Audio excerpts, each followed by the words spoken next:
back on My Mayor with candidate Michael Ingram. Michael, how's life on the campaign trail? It's going great. Only a month left to go, and at the same time, it feels like a lot of time. At the same time, it feels like just a little bit of time, but take as much of it and use as much of it as I can. So that's great. So today we're looking at your content diet. Where do you get your information from?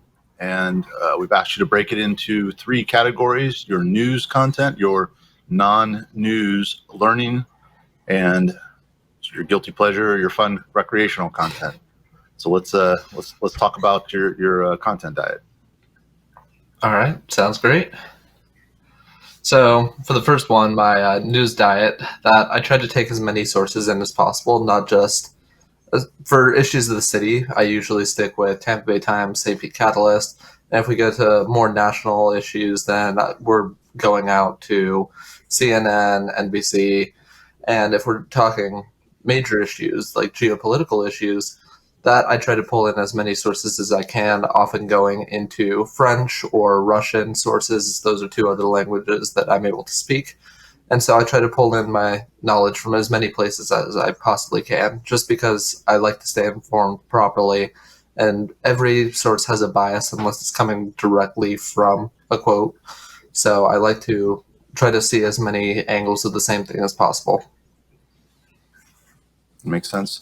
So when we talk about bias, the general historical expectation of news organizations is that they're as objective as possible. Now there's very few people who can point to any news sources that people collectively agree is objective. So how do you think the expectation for objectivity and an understanding of bias has changed in the last decade or so? I think that the expectation hasn't really changed. We've just become more aware of the bias because it's become more obvious. So the bias has always been there. We're just more aware, and that also means that we're better at picking it out, even if we're only listening to news from one bias or another. As long as we're consciously aware of it, we can be aware of when we're being not fed lies, but when we're being shown a certain angle of it, because every picture has 2 possible angles or sometimes more. And so just by being aware of the bias of the source that we're listening to, we can be aware of whether or not we're seeing the full picture or whether or not we're just seeing a snapshot of a certain part. That's great. All right, how about your non-news and learning?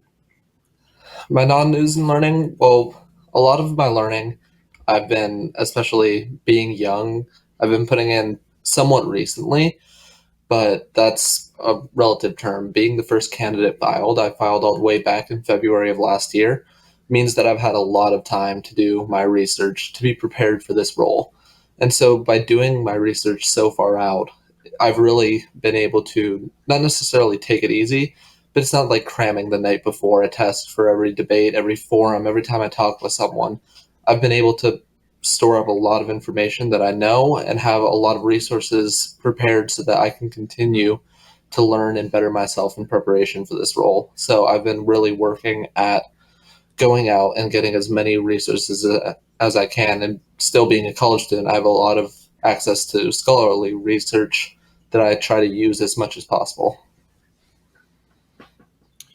So as you've explained this ethic and how you've approached running for mayor and preparation and research, how would you hope to communicate that as a mindset if elected mayor to the city as far as lifelong learning and the importance of that? I would definitely say that the way I've approached the campaign trail is I haven't been preparing speeches. I know some of the candidates have been showing up to every debate with the same opening statement, word for word, off a sheet of paper. The way I've been doing it is I know about the issues I care about. I've researched the issues I care about. And so I come in and I talk from the heart about it. That isn't to say that preparation isn't something that I go through and that it isn't something that's necessary, but preparing something from a sheet of paper is completely different from doing what you know is right. So I would take that approach to being mayor. I would take the approach of being prepared, knowing what I'm doing, knowing what I'm talking about, knowing what I care about, and applying that directly as much as possible instead of just going off a prepared, pre established kind of cookie cutter solution to every single issue.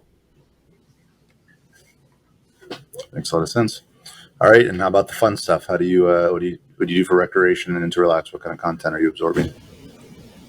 Especially recently, I've had less time because being on the campaign trail is a full time job. But a lot of the time, I love to listen to stuff like Linus Tech Tips and a lot of computer and electronics consumer end, YouTube, and just other sources where I can really learn.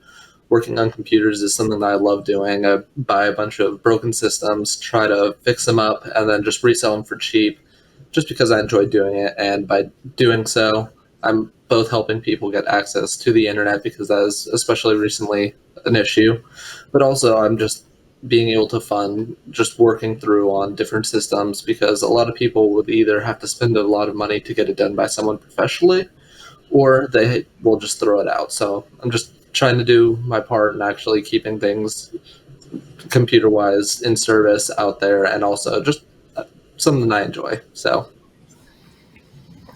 And if there were a technical skill that you think would have the most utility that you would encourage your constituents to learn or make that part of a sort of mass learning program, what technical skill or what technology do you think is would be at the top of that list? well, I think that right now we're facing a major issue of right to repair, which is some people look at it and say, how can anyone be expected to work on their computer and fix it properly? So why should companies expect to integrate it? But as we're seeing with the new FCC regulations that are hopefully moving forward, is that people should be able to repair their own things, especially if they become skilled in it. So it would be great to see, especially with the Science Center that's being reopened, and also just as a way of giving people access to electronics, specifically just ways to get onto the internet, because it is essential in 2021 to be on the internet if you want to be able to find jobs and find resources to help you. So it is essential that we teach people how to do their own basic repair work in order for them to be able to affordably own and maintain a computer, which is, again, essential now, much less in the future. Awesome. Michael Ingram, thanks for joining us again on My Mayor, and we'll catch you in the Thank you near for having future. me.